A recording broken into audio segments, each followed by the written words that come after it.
So we are still talking about relationship between two variables, but this time is inversely proportional. So last lesson we looked at what the graph looks like. So the graph of directly proportional is a straight line that goes through which point? The origin. And the graph of inversely proportional looks like what? The two curved line that never reaches x equals 0 or y equals 0. Yeah, so we've got a curved line, and we've got what are called asymptotes on the two axes, because that zero value doesn't apply in the same way. So that's what it's going to look like. But let's just go through another couple of calculations, just so you're able to get on with the rest of it from the textbook. So we've got this question: variable f is inversely proportional to v. Excuse me. Right. When v is 6, f is 4. Write the function that represents the relationship of proportion. So, what would I do here? Anyone want to tell me already? You were very quick to shake your head there, Alistair.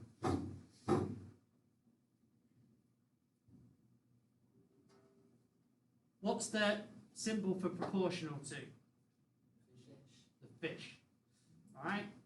Cool. So we've got a fish symbol, and we've got f is proportional to v. So we've got f is proportional, but this time we've got inversely. So how do we get the inversely to v? 1 over v. 1 over v. All right. That's not quite enough for write the function. That's a statement, which is absolutely fine. But how do we turn this into a function?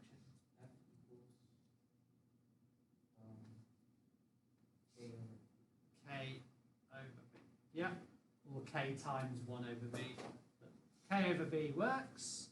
And then it says, so that, depending, ladies and gentlemen, sometimes that is enough for part A, and sometimes they want you to find k as part of the function. But in here it says b, find the value of the constant of proportionality, and that is what? So the constant is, as I've just heard someone say, is the k value. So how do we work that out?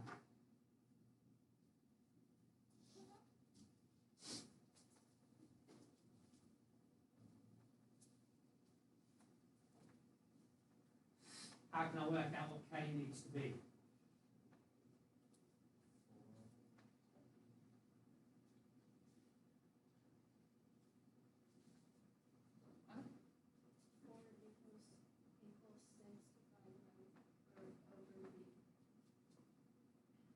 So 4 equals k over 6. So basically, like we're saying, we know that when f is 4, so that's the 4, and we've got v equals 6, so that's what we've got to now work out the k. So how do we work out the k in this case? K equals, k divided by 6 is 4, so k must equal 4 times the 6, which is 24. So we can now write that our function, that the constant is 24, so we've now got f equals 24 divided by v. So there's my function with the k value worked out. Yes, Jack? Why did you times the number? Because if something divided by 6 equals 4, well, let's undo the divide by 6. So if my answer is not the answer after I've divided by 6, I have to multiply both sides by 6 to...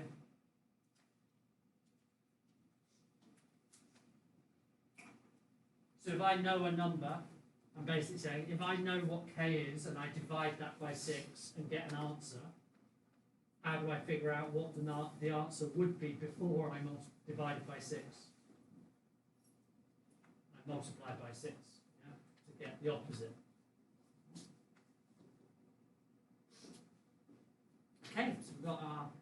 equation now. We've got our function. It says find f when v is 2. So now we just, so find f when v equals 2. So we just do what? Yep. So f equals 24 divided by 2. So in this case, f has to equal 12. Yeah, nice and easy. It does get a little bit harder with direct and inverse when we start saying, well, it's not just directly related or inverse related. We start including squares and square roots, cubes and things like that. But we'll look at that next. Before we do that now, let's have a look at this one. I want to do this. It's the same thing, but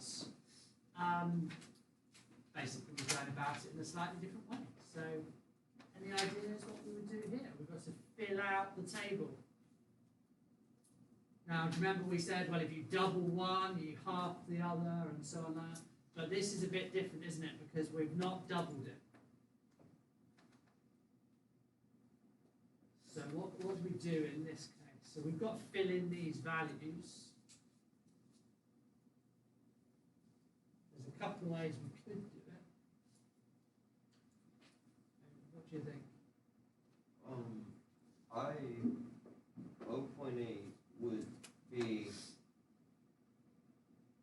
0.8 to 2 is multiplying it by 2.5. So you would divide s by 2.5? Could work. Like the logic.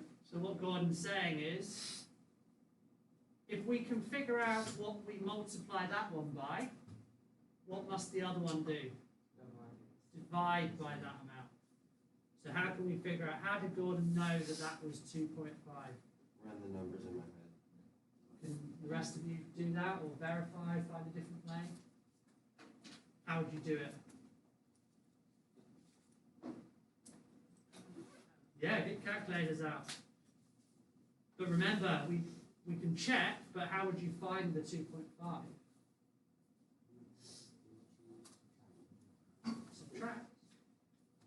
So we think 0.8 times something equals 2.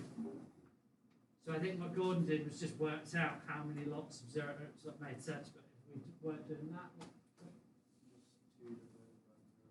yeah, same sort of process before. Do 2 divided by 0.8, what do you get? 2.5. So let's do 4 divided by 2.5. What do you get? 1.6.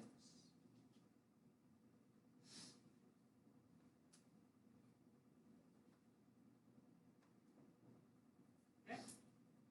What about the other one?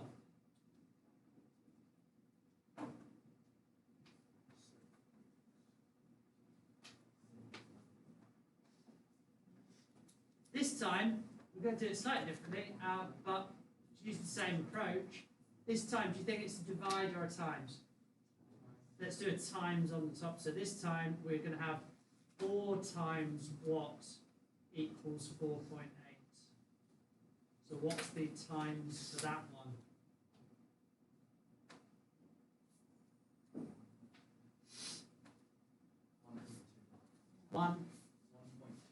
1.2. Well, it must be 1 point something because it's got bigger, right? So what do we do to this one? Same thing, times by 1.2? Okay, so let's divide that one by 1.2. What do you get?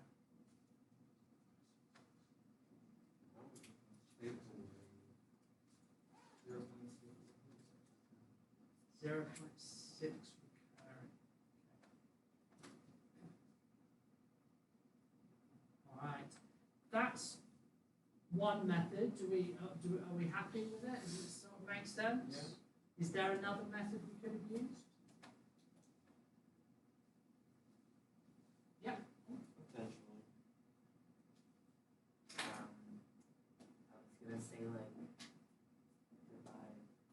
divide 4 by 1, 0.8. Okay. So I think what Ollie's sort without maybe realising what he's doing. So method 1 here, method 2 would be to actually use what we've just done before, and we can say that S is proportional to 1 over t, so S equals K over t, and let's work out what K needs to be. So we've got 4 and 8, so let's do 4 equals K divided by 0.8. What is K in this case? Will it be 4 times 0.8? So what do you work that out as? 3.2? Okay. So that means that if we look at it this way round, 4 times 3.2 gives me the 0.8. Is that right? No, can't be right, no. 4 times 3.2 is not 0.8. Well, let's do what we would have done before. So we've got, in this case, let's see whether we confirm the 1.6. So again, we've got S equals 3.2 divided by T. We know that T is 2. So S equals 3.2 divided by 2.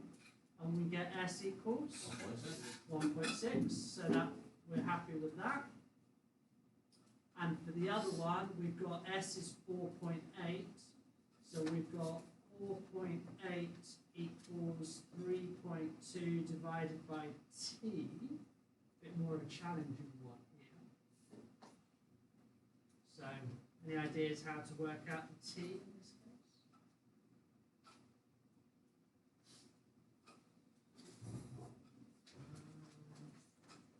Yeah, I think so. Okay. It's not that. We can't just move things because that's what it looks like we should do. We have done these things before, a two-stepper when we were doing some other things. If we times by t first, right, we get 4.8t equals 3.2, and then we, I'm in the middle, sorry. We know what the answer is. I want to explain. What do we do now? So we times by t, that got rid of the divide by t, but we want t on its own now, so we have to divide by 4.8 this time. So we end up with t equals 3.2 divided by 4.8. So you can see how it kind of, instead of the 3.2 going down underneath, actually what happens is the t and the 4 point look like this. What do we get for that? 1.6 recurring. Is that right? 3.2 divided by 4.8 is definitely not 1.6. 0. It is 0.6. So we have confirmed. Now I understand. I did a lot very quickly. There's a lot of mess on my page at the moment.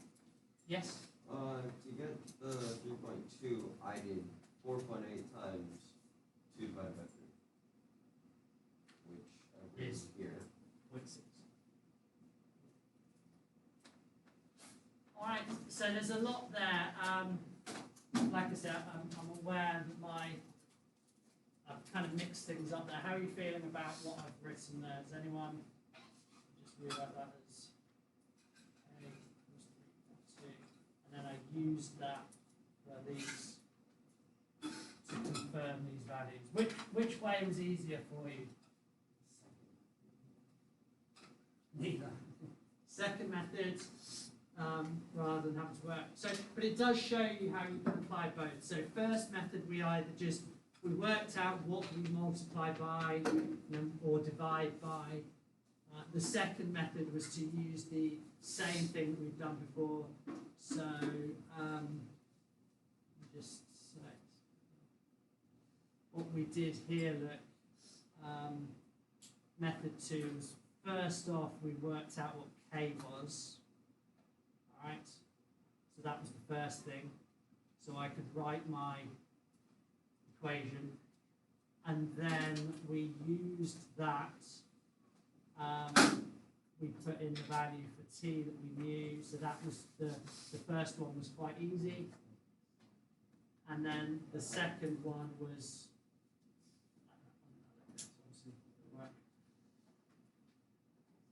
all right.